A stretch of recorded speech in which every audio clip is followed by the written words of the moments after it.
la pédagogie du chef-d'œuvre, elle est liée au développement. On ne peut pas la dissocier d'une évolution du développement et elle s'inscrit dans une logique de preuve plutôt qu'épreuve. En fait, j'ai démarré un peu sous la contrainte. Et on sait que la contrainte est parfois créative. Et dans un moment de lucidité, je me suis dit, mais puisque, en tant qu'inspecteur, je conteste les examens externes chiffrés, il faut que je trouve autre chose. Sinon, on va me dire, c'est très joli de mettre à bas le système des examens, genre actuellement CEB, avec des notes à la clé de chaque question. C'est très commode. Mais que faire d'autre? Alors, j'ai repris l'idée de Célestin Freinet, mais en l'adaptant aux circonstances actuelles. Donc, on l'a bien dit tout à l'heure, Célestin faisait faire un chef-d'œuvre en 3 dimensions, à la bonne heure, et obtenir un brevet calqué sur Baden-Powell. Très bien. À l'heure actuelle, on a un tel flot de documentation qu'il était possible d'envisager un renouveau complet du chef-d'œuvre de fin d'école primaire.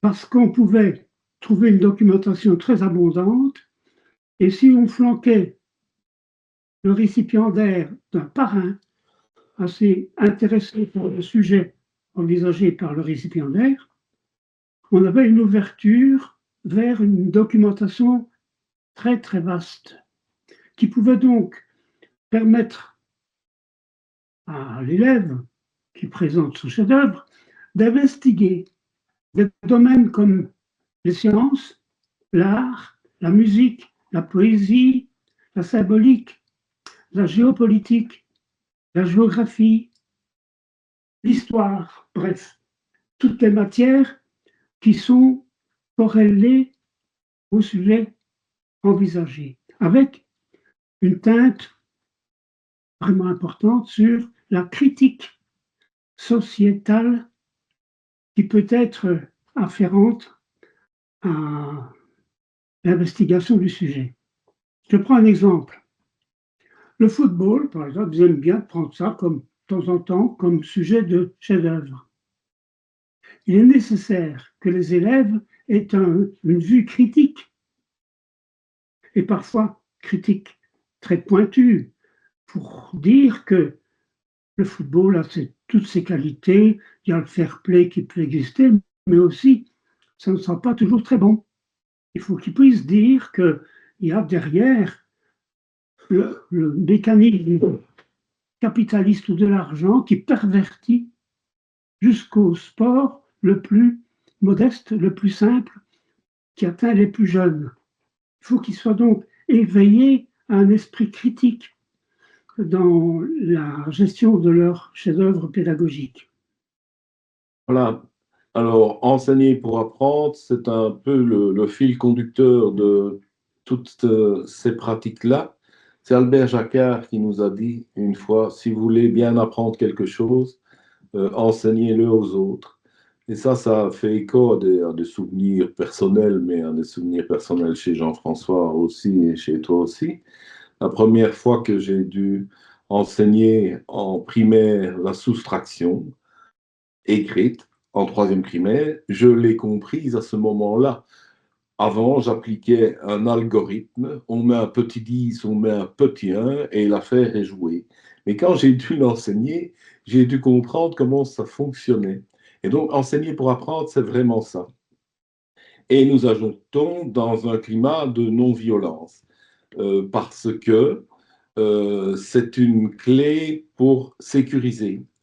On parle bien sûr de violence institutionnelle, de violence liée à la compétition, où il ne fait pas bon de montrer ses réponses aux autres parce qu'ils vont devenir meilleurs que nous. Et donc ce climat de non-violence, il est essentiel dans la pédagogie du chef-d'œuvre, on aura l'occasion de le revoir par après. C'est la solidarité qui prime, c'est l'assistance à personne en danger, c'est faire ensemble pour que chacun grandisse.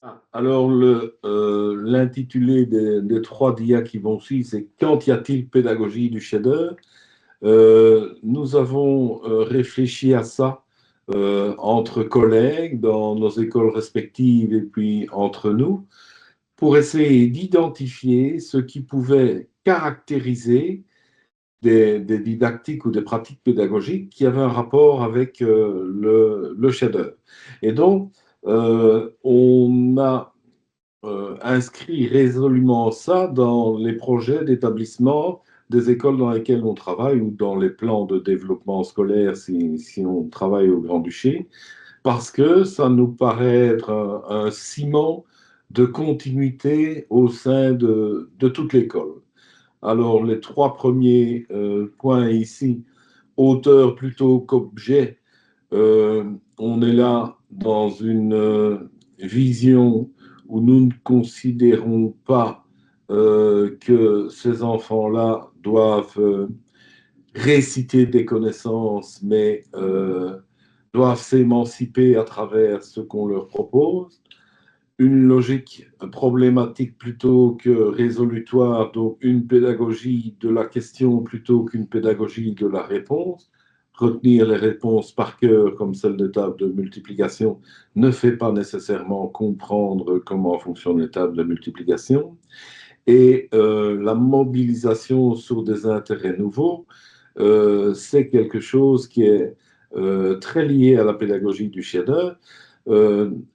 C'est surtout pas des enfants qui sont dans une situation passive et qui attendent qu'on leur dise ce qu'il faut faire. L'environnement de la classe doit être suffisamment riche pour provoquer le désir de savoir.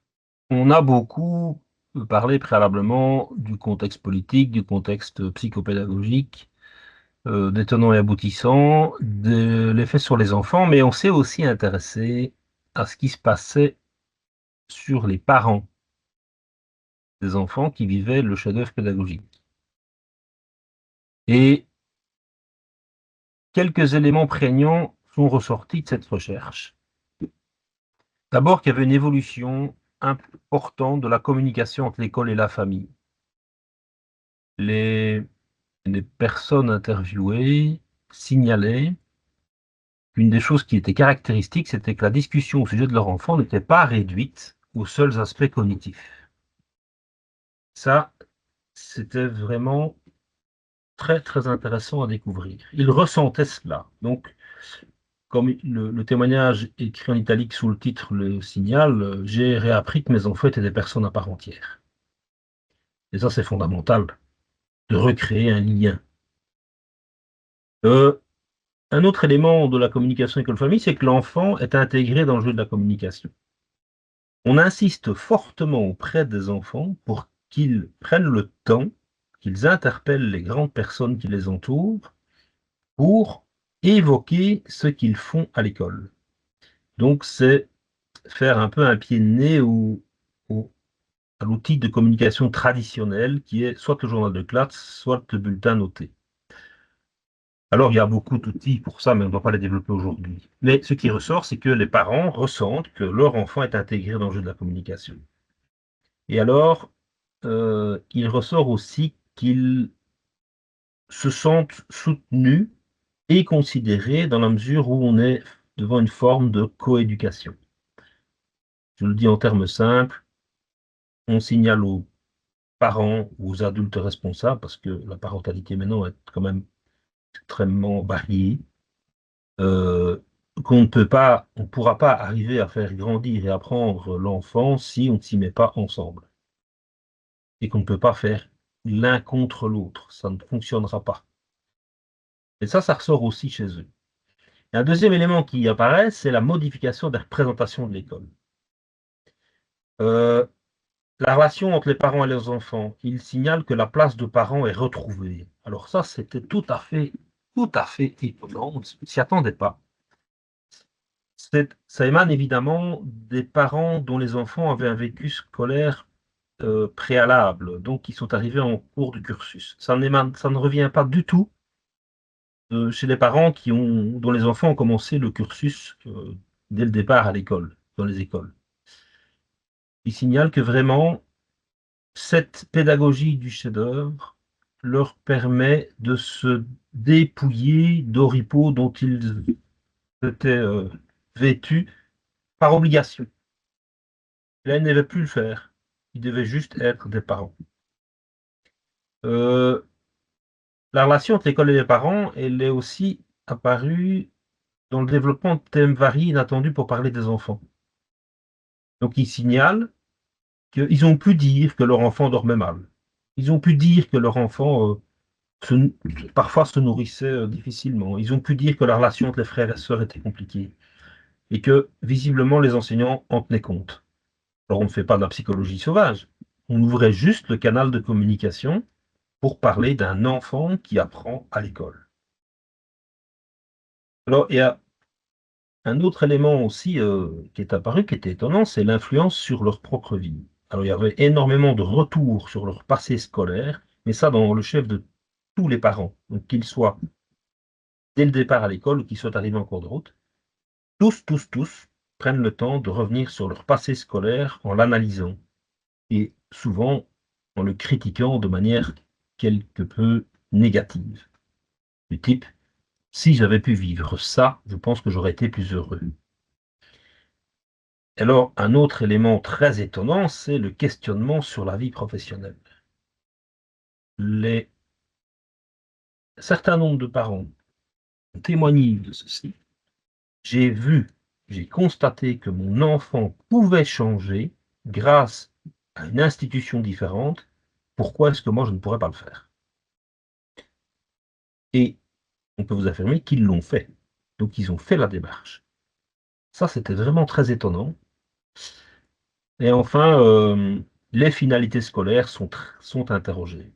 Les adultes responsables veulent et prennent le temps de redéfinir le rôle ou les rôles que doit avoir l'école par rapport à leur enfant, à leur propre personne et à la société. Donc ça, c'était vraiment un pan intéressant de recherche, mais qui continue, qui n'est pas fini, qui fait que commencer.